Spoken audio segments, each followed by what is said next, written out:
Conscient de l'importance du secteur de la pêche et de l'aquaculture dans l'économie régionale, les États membres ont inscrit la gestion de ce secteur dans la politique agricole de l'Union. Une politique qui a été adoptée par la conférence des chefs d'État en décembre 2001.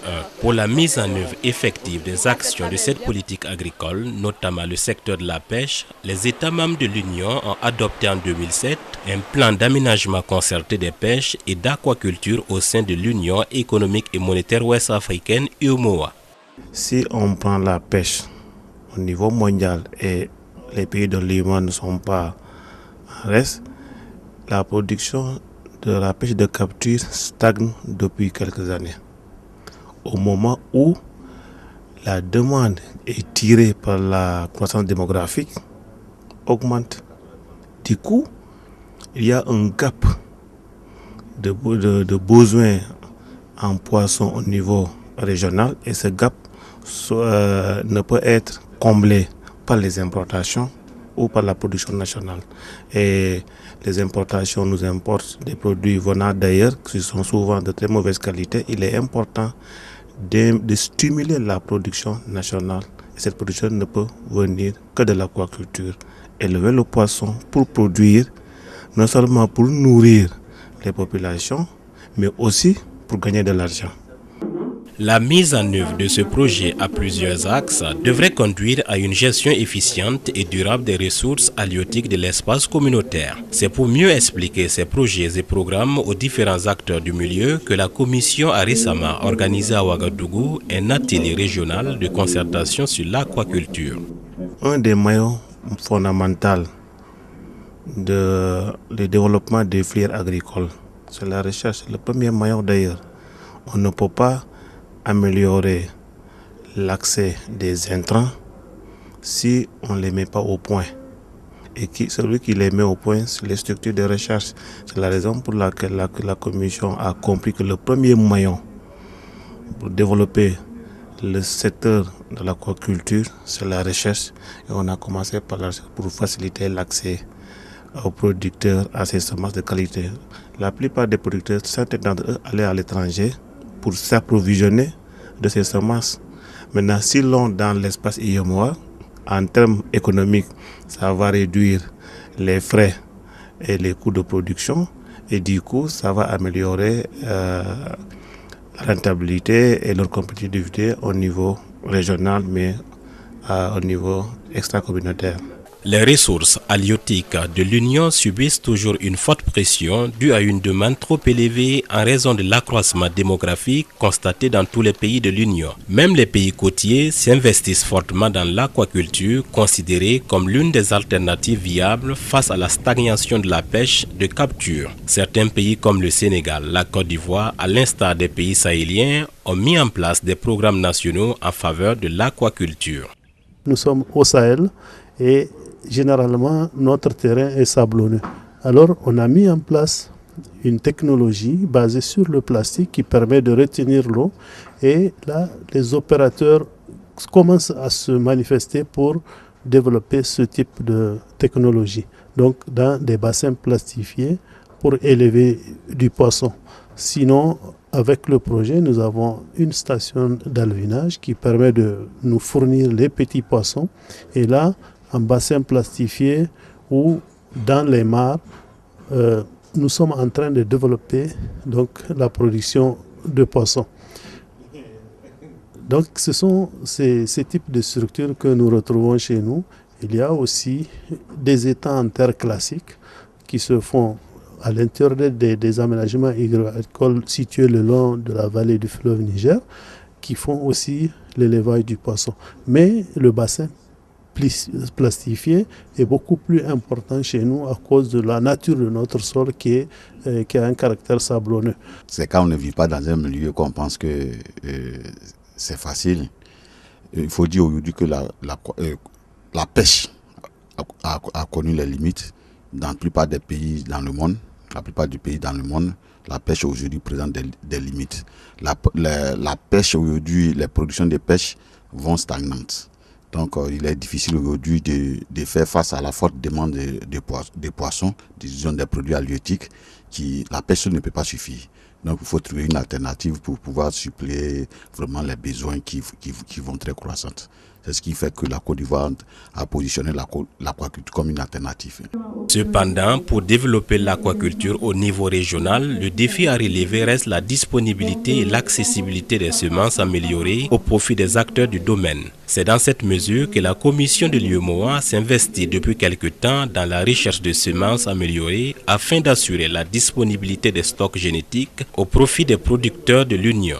L'UEMOA est fortement attendu pour appuyer cette politique, puisque l'UEMOA doit en tout cas aider les pays membres pour le développement économique et social, et qu'en termes de financement, on sait que l'UEMOA est un levier. Donc on attend à ce que l'UEMOA, dans le domaine des actions comme dans le cadre de cet atelier, qui est dédié à l'amélioration des semences, qui est vraiment l'intrant de base pour avoir une aquaculture performante, c'est d'avoir une semence de qualité. C'est-à-dire aujourd'hui, les espèces maîtrisées au Sénégal, le tilapia, au Sénégal ou dans la sous-région, le tilapia et le poisson-chat, doivent, en plus de la maîtrise des techniques, on doit disposer d'une bonne semence. Et cette semence-là, ça doit être développé par la recherche. Et je pense que l'UEMOA peut appuyer sur ce volet, mais aussi peut appuyer sur le volet investissement, l'appui à l'investissement des projets privés ou même des projets publics. Donc vraiment, c'est ce qui est attendu de l'UEMOA en termes de contribution pour appuyer le Sénégal pour la mise en place de son programme d'aquaculture. Le secteur donc de l'aquaculture particulièrement a, dans l'ensemble de nos pays, été mis au banc, à la touche, parce qu'il n'y a pas eu de financement donc, de la recherche de cette aquaculture. Alors que nous savons tous qu'aucun secteur de développement n'a pu se faire sans l'appui de la recherche. Et je pense qu'aujourd'hui, c'est ce que l'UEMOA essaie donc de rattraper en finançant donc des activités de recherche, et les résultats commencent à se faire sentir. Puisqu'aujourd'hui, ce que nous sommes en train de parler ici, vous avez vu le tour de table donc, de l'ensemble donc, des pays, et aussi, bien sûr, ce que nous sommes en train de mener au sein de l'Université de Bobo par rapport justement à ces semences améliorées qui sont bien sûr le socle donc, de toute production de poissons. Et aujourd'hui, beaucoup de gens allaient à l'extérieur, mais se rendant compte que exactement, nous pouvons le faire nous-mêmes et nous saurons le faire nous-mêmes. Et c'est dans ce sens-là que nous allons évoluer. Les espèces qui font l'objet des recherches sont le tilapia du Nil et le poisson-chat africain. Ces deux espèces de poissons sont génétiquement plus productives et adaptées au climat de l'espace communautaire. C'est pour toutes ces raisons que la commission de l'UEMOA a décidé d'apporter son appui financier au projet développement d'une filière de production de semences améliorées de poissons tilapia et poisson-chat africain. Ce projet, qui va durer 4 ans, est exécuté par l'Université polytechnique de Bobo-Dioulasso. Nous travaillons actuellement sur 2 espèces de poissons. Le tilapia Orochromis nauticus, connu bien sûr localement comme carpe, mais qui n'a rien à voir avec la carpe. Et bien sûr le poisson-chat africain, qu'on appelle communément le sulieu. Et aujourd'hui, nous sommes en train donc de développer bien sûr des géniteurs améliorés, qui seront bien sûr de nouveaux génotypes, qui vont permettre bien sûr de répondre à cette problématique donc de semences de poissons, de tilapia. Parce que le tilapia, justement, c'est une espèce où, en fait, qui a une potentialité de reproduction très importante. Et donc, du coup, dans les élevages, quand il est mis en élevage, il va se reproduire très rapidement et aboutir à une surpopulation. Et nous savons également que cette espèce, il y a une différence de croissance entre les mâles et les femelles qui est très importante. Pendant que le mâle est à 700 grammes, la femelle à 400 grammes. Et donc, les aquaculteurs vont préférer élever uniquement donc, des mâles, parce que justement, non seulement ils vont éviter les problèmes donc, de reproduction anarchique qui aboutit à des surpopulations donc de faible croissance, et donc en même temps gagner en production. Parce que quand une femelle pond ses œufs, sur 3000 œufs pondus, vous avez 1500 mâles, 1500 femelles. Ça veut dire que vous allez avoir 1500 individus qui seront à 400 grammes et 1500 qui seront à 700 grammes. Mais si vous avez 3000 individus qui sont à 700 grammes, c'est ça qui est intéressant. Et l'objectif de la recherche que nous menons, c'est d'aboutir justement à ce que ce soit uniquement des mâles qui soient produits. Et c'est ce que nous appelons bien sûr le super mâle YY. Et c'est ce que nous sommes en train de faire. Et très bientôt, dans l'espace du mois, ce cela sera disponible pour permettre bien sûr un boom au niveau de l'aquaculture dans la sous-région. La seule voie de salut, c'est le développement de l'aquaculture.